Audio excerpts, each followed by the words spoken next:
David here with Figboot on Pens, back again with another fountain pen review.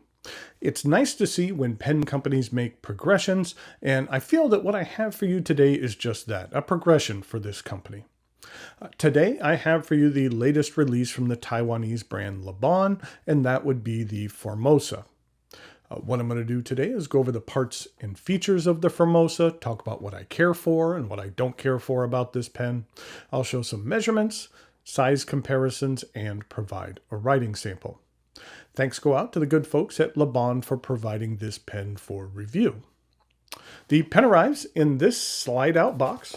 Inside, let's get it out here, there is a little piece of paper. On it, it says, Laban pays homage to the mountains and the seas with this pen, inspired by Taiwan's northeast coast. With an image of the ocean between your fingers, you may be inspired to write reflections for a better self and dreams you will bring to life. In the logo to the left, you'll see represented later on the pen itself. And speaking of the pen, here it is. This is the Formosa. This is the latest addition to the Laban Skeleton Overlay collection. There are several high-end overlay models from brands such as Montblanc and Visconti, which look fantastic. I would consider this to be more of a budget-conscious alternative to those wallet-busting models. The cap and barrel are made from a high-quality Italian resin, and the silver-plated overlay is made from brass, I believe. The name Formosa is the Portuguese name given to the island of Taiwan, which translates to beautiful island. There are some things going on here I really like about this pen. It's a resin pen with a silver-plated filigree overlay, but there's a little more to it than that. The overlay on the cap is an artistic representation of Taiwan's northeast mountain range, and the pattern on the barrel represents the coastline and the ocean. I like that the patterns on the cap and barrel are unique. On the cap, it has more jutting lines representing changes in elevation, and then on the barrel, it has more circular, kind of an aquatic look. The swirling blue and white underlying resin does a great job of representing that cool ocean water. The top of the cap is rounded. This transitions into the clip, which has the same design as the others in Laban's overlay series. Overall, the pen has a torpedo shape. The cap angles up and then straightens out a bit just before the end, where the band is stamped with the company name. There is a medium-sized stair-step transition from the cap to the barrel, which tapers down until you get to another solid metal piece at the end, which is slightly more tapered than the top of the cap. The cap twists off with 2 1/4 rotations, and underneath we have a number 6 stainless steel nib. I believe this is a Yovo nib, and it's engraved with that mountain and sea logo I showed you previously on the insert. The nib is available in extra fine, fine, medium, and broad. And here's a look at the plastic feed. The section is metal and concave. It transitions to a small step up to the resin threads and the remainder of the barrel. I do find this section to be rather slick. While I'm not fond of slick metal sections, the design of this section has my grip drift to the lowest dip, so it isn't too bad. But I do find myself having to readjust my grip on a regular basis as it moves around a bit. The edges of the cutouts on the overlay are, we'll say, slightly sharp. They're not too bad when the pen rubs up against my outer palm, but it would be nice to have those edges smoothed out just a bit. The cap kind of posts. If you press it down, it will stay, but I feel like doing so repeatedly would damage the metal overlay, so I wouldn't recommend using this pen posted. I currently use it unposted. It accepts standard international cartridges, and a converter is provided. There is some interior metal on this barrel, so due to that, eyedropping would not be recommended. The Laban Formosa is available from a number of retailers and sells for $280.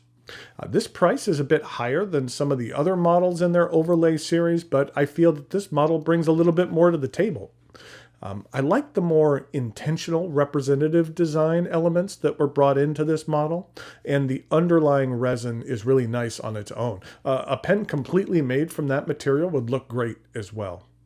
I also like that the filigreed patterns are different on the cap and the barrel, which adds to the overall artistic statement that this pen makes. Okay, now it is time for some measurements, size comparisons, and a writing sample.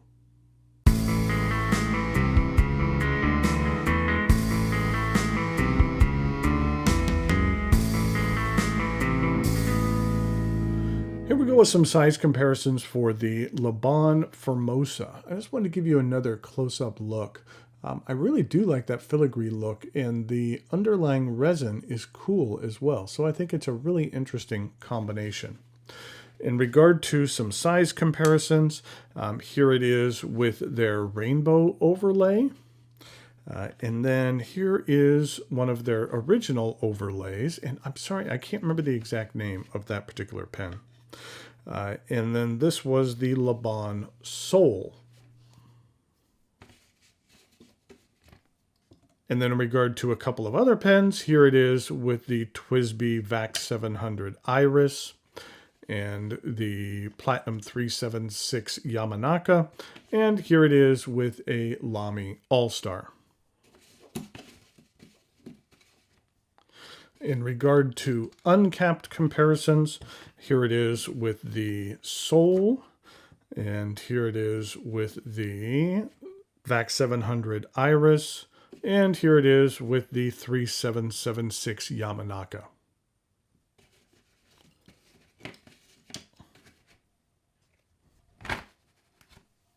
Okay, here we go with the writing sample for the Laban Formosa. This is a medium stainless steel nib, and the ink I'm using I thought would be appropriate is Laban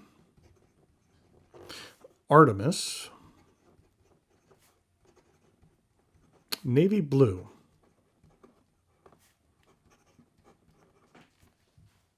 This is what the ink looks like. It's a nice deep navy blue. In regard to some comparisons, it's somewhat close to Three Oysters Min, and then here it is with Diamine Oxford Blue. This is what the ink looks like. It's a 50 milliliter bottle. I believe I have a review of some of the Laban inks on my channel. They're nice. And here we go with the rest of the writing sample.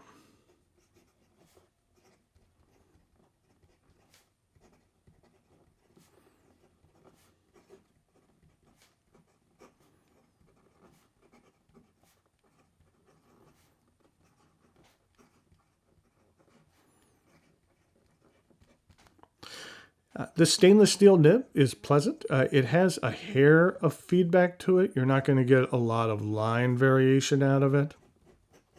The ink flow is decent out of here. And in regard to reverse writing,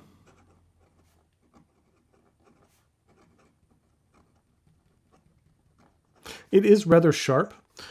And then in regard to some fast writing,